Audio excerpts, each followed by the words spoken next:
Oak Hill Country Club, the only club in America to stage the US Open, US Amateur, Ryder Cup, and PGA Championship. Once again, the legendary East Course has put Rochester on the clock to play host for the golf world. The countdown to the 105th PGA Championship begins right now. I'm a champion!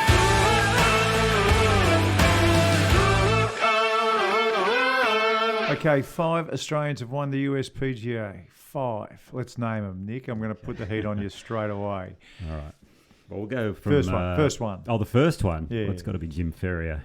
Was it match play then or was it stroke play? It was match play, and I did look this up. It was in 1947. Well done. So I think it went to stroke play in 58. Right. So they had about 40 years of match play, and I don't know why they went to stroke play, actually. Okay. Then it was a while to the next one. Yes, David Graham. Yes. 1979. Yes. There you go. See, I've done my research Not here. bad. Which course was that at, though? I'm not quite sure. Well, it wasn't Merriam where he hit the supposed 18 fairways and 18 greens. No. It was another one, and I think he beat Ben Crenshaw in a playoff. There you go. I think you're right Using about the that, actually. 8802 putter, no He doubt. did. It was actually at an oak with a hill in it, but it was Oakland Hills, not Oak Hill. Yeah, okay. There's too many oaks in America. Then you had Oakmont. no the next winner. Next winner was got to be Grades. Wayne Grady. Wayne Grady at Shoal Creek. That's right. A lot of controversy that year. Yeah, a lot of controversy, and he was playing with Payne Stewart, and Payne Stewart was getting sponsored by the NFL at the time. That's right. And turned up in the green and gold, and Grady reckons he knew it was his day when he stood on the first tee. So the green and gold, it must be Green Bay Packers. Green and gold. Was that Green Bay? Yeah, well, Maybe I would think so. Don't know. Yeah. I think Shoal so. Creek It's was, on the list, Shoal no? Creek was in like Birmingham, That's Alabama. right. That's right. It was controversial that year as well. Do you know why? It was an all-male course. Yes. Controversial, and that was pretty much it. The very next year, I think Augusta were letting women in as members, and the whole lot changed everything. I think they had issue with also African American members and things like that as well. Correct. I think it's one of those golf courses Correct way. that hadn't quite gone into or come out of the dark ages. Then the next year was the Green Bay Packers, by the way. The green and gold Payne Stewart was wearing. So the next one? Steve Elkington, Yes. Riviera, 1995. Hold that beautiful putt on the last to beat Mrs. Doubtfire. Colin Montgomery. Colin Montgomery. That's his nickname, Dan. Come on. I've We heard all him, know that. I've heard him speak about this many times in that last round. He did not care where the flag was. He just aimed at the centre of the green all day. Well, Didn't look at one flag. At Riviera, that is a great idea, and we need to institute that philosophy, I think, into club play. Yeah. As far as once a year, every course, Kingston Heath, maybe you can drive this. Yeah. No flags on the greens. No flags. We've had a chat about this already. Remember I told you the story about Dallas Athletic Club in Dallas? Yes. And SMU, they had a fraternity. The dare they had to do was to go and take every flag at Dallas Athletic Club, which back then was the Royal Melbourne of Dallas. So the members had no flags to shoot at the next day. They didn't have a backup set. And then what do you reckon happened? A record amount of players broke their handicap on that day because they were forced to shoot at the centre of the greens. Yeah. Magnificent. One more. Okay, one more. Of 2015. course, our own, these are all Aussies. Jason Day at Whistling Straits defeated Jordan Spieth to win his first major, and it was one of those inevitable things, wasn't it? He was playing such good golf, and deserved winner. Cole Swatton on the bag, cried on his shoulder on the 18th green. It was great to watch. It was great to watch. Yeah. Now, I can tell you this. Jason Day, when he gets hot, backs up. He's done it twice. He's won back-to-back tournaments twice. He had a win last week. Could he do it for the third time? And obviously, the way he has been building, I don't think he had his A game last week. I don't think he played off the charts golf. I think there's probably a little bit left in the bag, and I reckon this is the sort of golf course that might help him out. Yeah, well, the bookies are on him. I think he's top 10 in the bookies. He might be something like 20 to 1 or something like that. I don't know what it is. Scheffler and Rahm have got to be the favourites, obviously. But, swing looks great. Driving the ball beautifully. Amazing short game. Going to be hard to go past him. You played in US PGAs. I did not. Yes. And you probably played when it was in August. Yes, correct. And that changes things because August in America, no matter where you go, it is hot, hot, hot.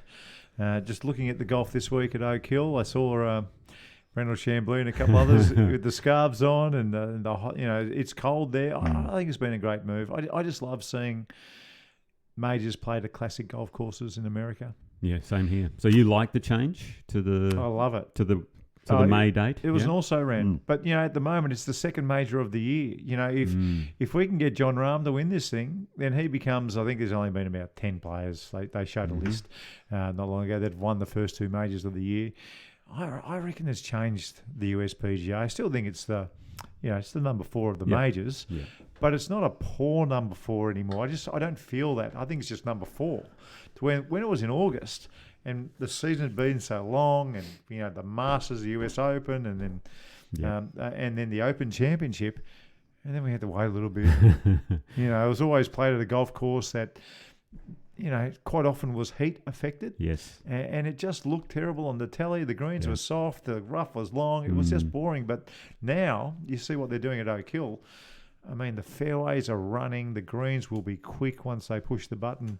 Our time, 9 o'clock tonight. 9 o'clock tonight or something. Yeah. So by the time that happens, they're away. I mean, and this golf course is looking superb. So I just think for all those reasons, it is now a legitimate major again. Oh, well, it's always. I mean, you ask Jack; he's won 5 of them. I was putting the Players' Championship past it when it was in August. No, come on, you can't do that. It had a better field. It had a better course. Yeah, I mean, and the golf courses they'll dish up every year were garbage. Well, yeah, I mean, I know what you mean. I played Whistling Straits, some of the PGAs, where else Bolter's Roll when Phil won around there.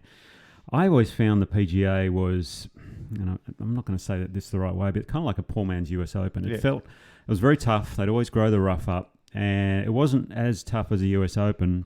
So the scoring was usually somewhere around that 8 to 10 under. But for me, I could hardly even shoot under par for some reason. Yeah. They just beat the crap out of me, these golf courses. And this is going to be an interesting example this week because you have to drive the ball very straight. But given the length of the golf course, the straighter hitters are typically the shorter hitters, right? Yeah. Long and straight is very rare.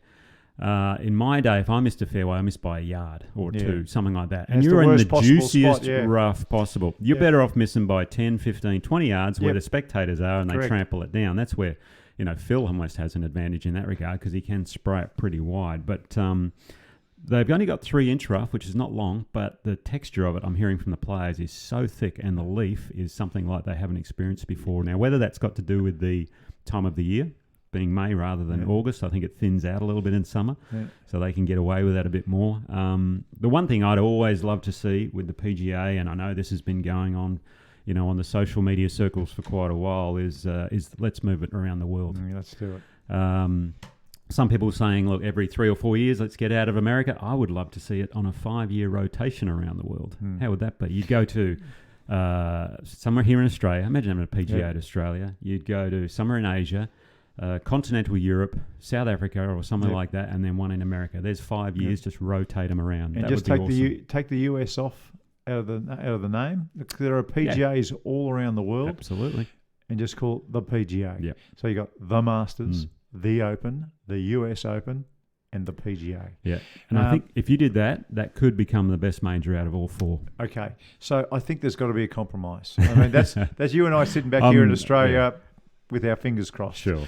But in the real world, if we're looking at compromise, because we know America, they put so much into it.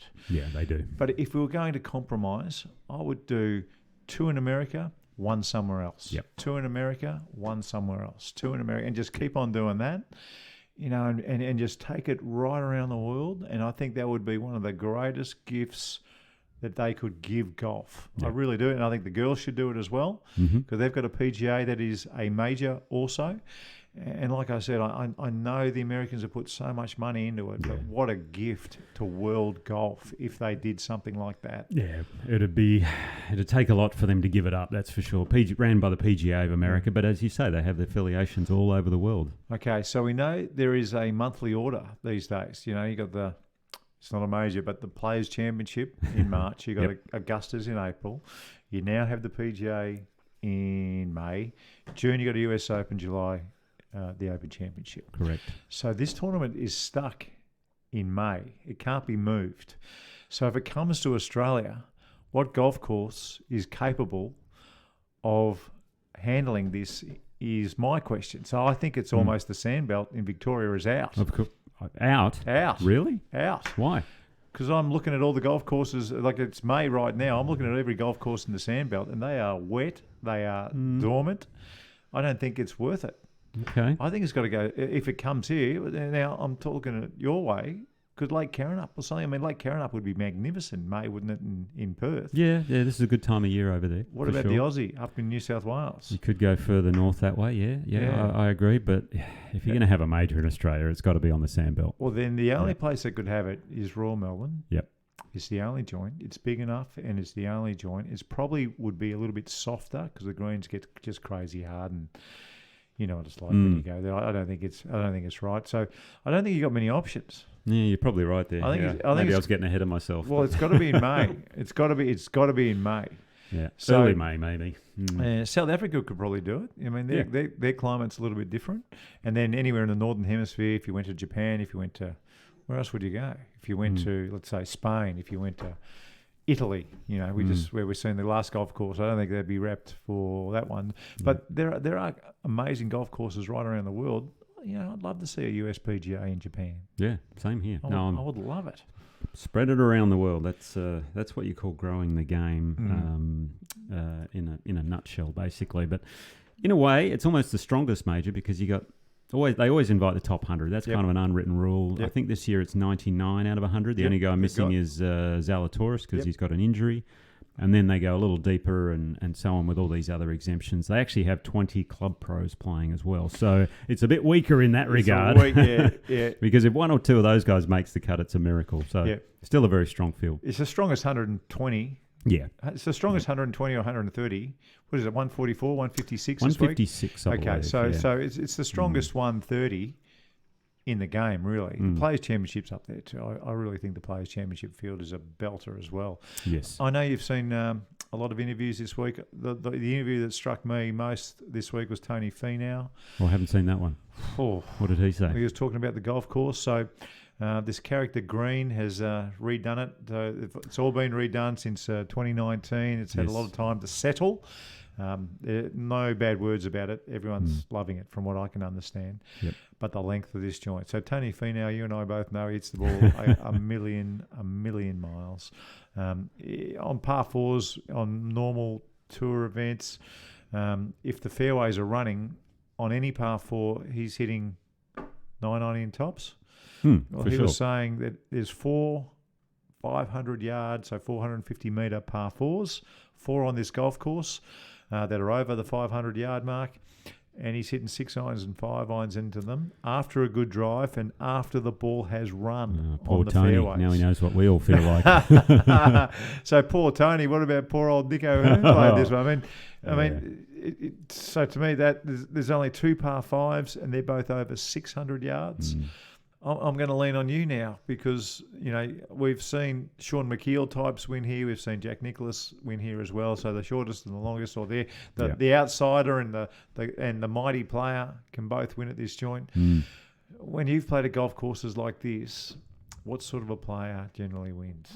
Length is certainly going to help, but from what I've heard about the rough and the way it's playing, accuracy off the tee will almost play a bigger role. I mean, the US Open, when was it, a winged foot that Bryson DeChambeau won, the fairways were so narrow, even the straight hitters were missing fairways. So it was all about get it down there as far as you possibly can. And hack it out. This golf course is playing fairer. The fairways are still narrowish, but they're generous enough that you can keep the ball in play. If they're faster, well, that actually narrows the fairways as well because the ball will run out a bit more. So you may need to shape the ball a bit more off the tee. So you look to those players that can work the ball both ways. A Justin Thomas type player, but he hasn't been in great form of late. Now, you call this place a par 72, say 2 of those par 4s that are over 500 yards, well, then it's a reasonable size golf course. And I'm sure maybe that's the way it plays for the membership. I don't know.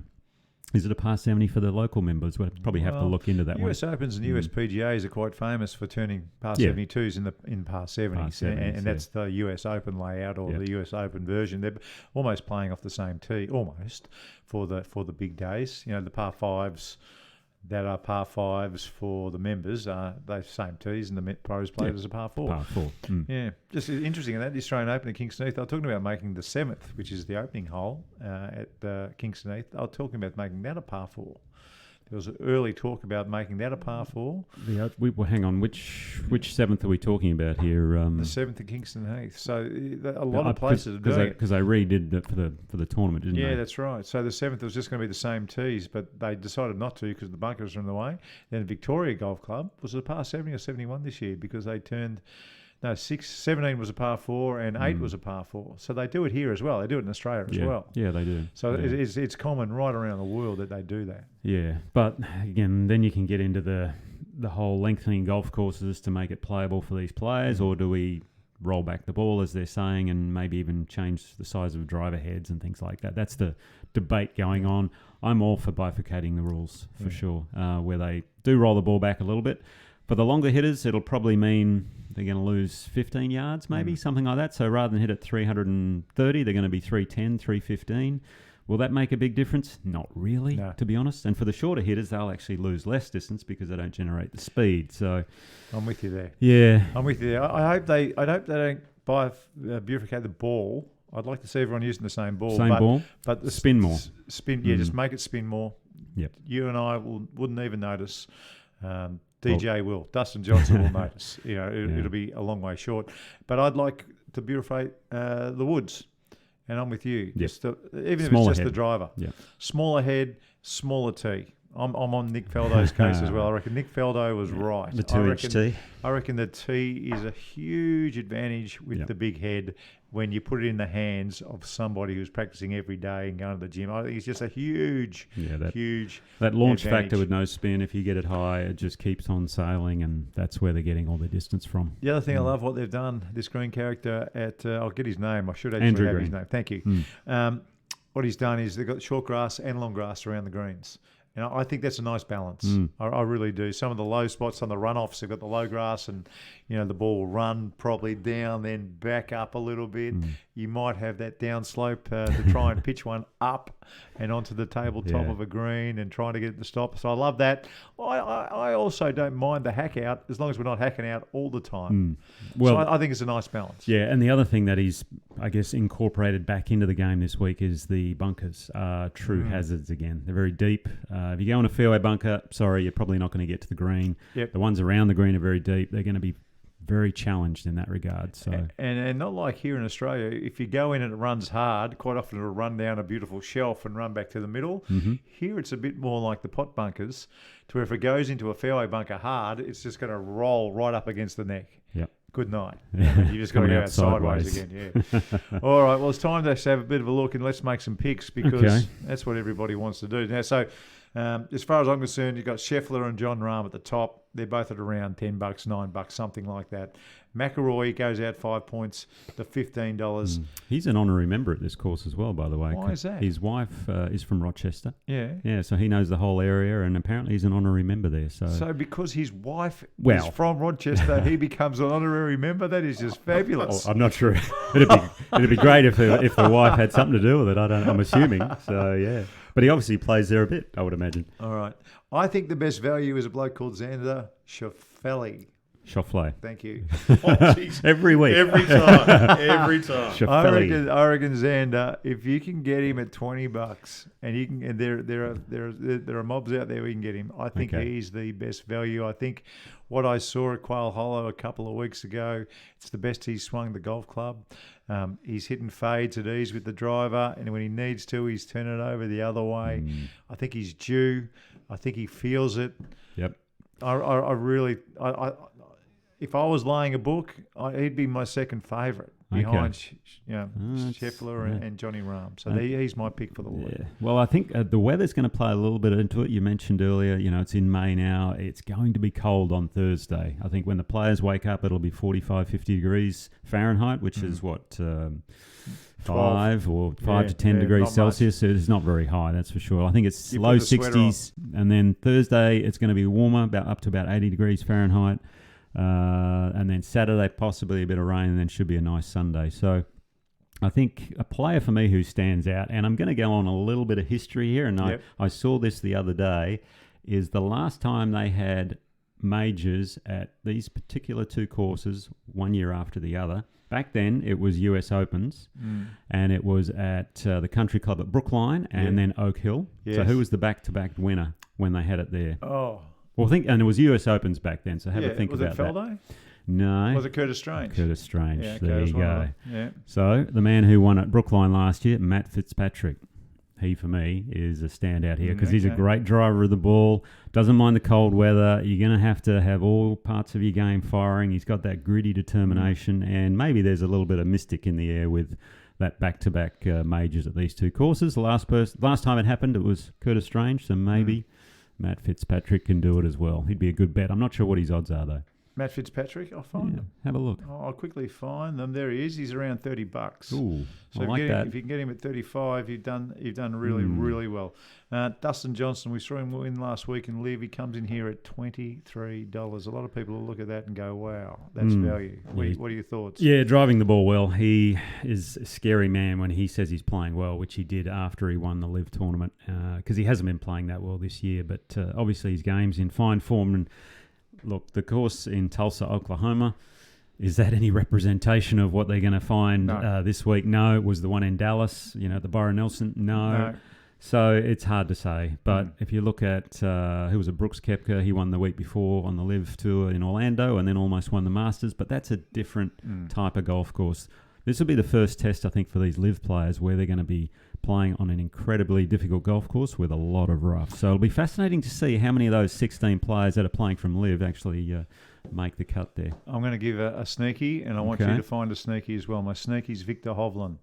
Now, this guy, no one hits the ball better from tee to green. He struggles with the short game. I think most will struggle with their short game this week. I don't think he's the worst bunker player in the world. But Victor Hovland, if you can get him around $30, we know he's the best iron player in the game. If he has a decent week with the driver, look out. Maybe that US PGA Championship will be heading to Europe. Well, similar odds, and the guy who's probably one of the best from tee to green, which is what you're going to use this week, is Colin Morikawa. So it all depends on the putting for that guy, but he's one of the best ball strikers in the world, and look for the ball strikers this week. That's why I think Scotty's going to have a good week on the Aussie front. We haven't spoken much about the Aussies. Cam Davis might be a good dark horse there as well because he's an absolute flusher, that guy. Someone like Cam Smith, it's going to be a tough week for him because he really needs to be on song with his driver. His driver's got to be good. Otherwise, he's just going to be wedging and hacking it out all the time and just trying to get it up and down for par, which he can, but it'll be a tough ask. Chasing your tail, aren't you? Even for Cameron there. Just quickly as we finish up, do you think, we spoke about it, the US PGA going offshore and going somewhere in our lifetime? Okay? We did the lifetime last time, didn't we? I'm going to ask you again. In our lifetime, do you think in reality we will see it? No. I think we will. You think we will? I think we will. I think it will. I think it will at one stage. I think we need to start just calling it the PGA Championship. The PGA, let's start from that. Not the US PGA. The PGA. I'm going to be up late tonight watching it, so and I'll be up early again, so not much sleep for me. Okay. Come on, Xander Schauffele. From the Australian Golf Centre, home of the PGA of Australia and Golf Australia, this has been a bonus episode of Talk Birdie to Me with Nick O'Hearn and Mark Allen. Talk Birdie to Me's executive producer is Dan Bradley at Kaizen Media. Sound design by Daryl Misson at loudzebra.com.